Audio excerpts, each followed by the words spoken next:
Greetings from ABC Acres. I'm Grant Shadden, and I'm out here in one of our pastures to show you the results of some of our previous videos. One was the bale grazing video, another one was the video that was about how we cycle nutrient throughout the property, taking the waste of one operation and using it as a resource in another. And this is a process that in permaculture we call apply self-regulation and accept feedback.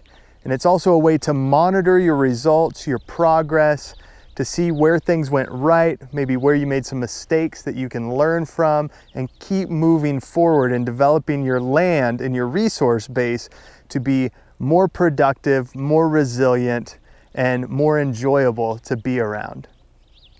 So right away, if you take a look, you can observe that we have some patches here that are much darker in green in the color.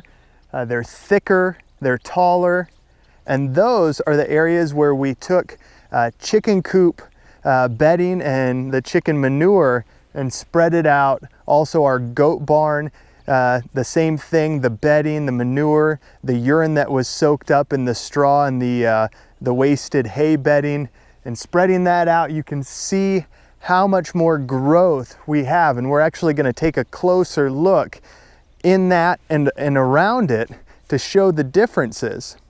So we'll go ahead and do that, and you can see for yourself the results of our previous work. As you can see, there is this defined edge from where the thickest of our chicken coop bedding treatment was. You can see the bare patches in the soil.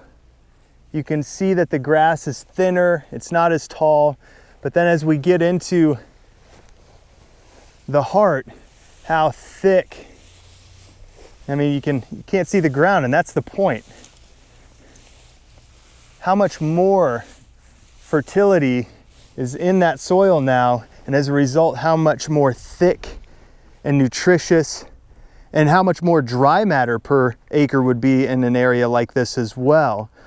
And so, knowing what we're seeing, we can take that and know we're on the right track, and we'll keep going from there. We'll keep developing this pasture, and the neighboring one in particular are in close relative location to our goat barn, and our chicken coops are always on the move. So we will keep shuttling nutrient around and taking what would be waste and pollution in one space and using it to build our system. And to follow up, we're also going to begin to, in rotating our cattle, spread this organic matter and the nutrient in these nice rich pockets throughout, just through the grazing activity and then the manuring and the urinating of the cattle, to only further build our system in our pastures. So while we're producing more, if it's beef per acre or chicken or goat, we're also increasing the soil organic matter content, we're increasing the strength and the value and the production of the pastures at the same time. So you can build soils and get high yields. It's just an issue of management and then doing the follow-up that's needed.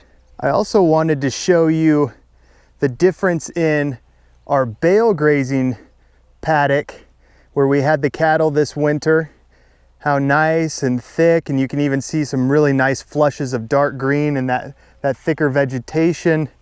And then you can see the transition to where we didn't bale graze. We moved them off into the corrals to wean our calf. And so we didn't continue on bale grazing. And you can see the patches of bare soil. You can see the grasses are shorter, they're thinner, they're not as vibrant versus that very defined line of where we bale grazed. And that obviously is a result of the concentration of manure and urine from the cattle, the introduction of organic matter from the leftover hay, and the introduction of more seed from the hay as well, as it was stepped in by the cattle. So following up, monitoring our results, and seeing that we really are on the right track here, to finish with, I wanted to show you the results of our goat and pig paddock shift system that we had a video of, where we were using the pigs to turn over the soil and then seeding behind, and then using the goats to bale, graze, and step in the seed and mulch it. And you can see our results. We've got really good germination and growth happening for the most part. So we're pleased with that. A couple things that we've learned from this as well is you can see some of our bare patches there along our fence line, along our alleyway access path, haven't germinated so well. And that's also where we had the water, where we would come in to feed by the gate. And so that tells us that maybe we need to move around our water, our mineral blocks, that there's too much compaction, too much animal activity for too long, where they're standing around and really compacting that soil. So we're gonna monitor that. We're gonna take that feedback and try to adjust our system to get better germination, better plant coverage throughout our paddocks, and continue to work on building our system, improving it, and taking the thumbs up we're getting from our system in terms of feedback, and humbly taking the thumbs down and working towards improving those. And we encourage you to do the same in whatever operation you have going on. If it's a simple small veggie garden, or if you're doing livestock, orchards, whatever it is, you can take this feedback and use it to create a better system, more production, less work for you over time, and a better environment for all the living things that call your area that you steward home. Well, if you have any questions, please leave them in the comment section below this video.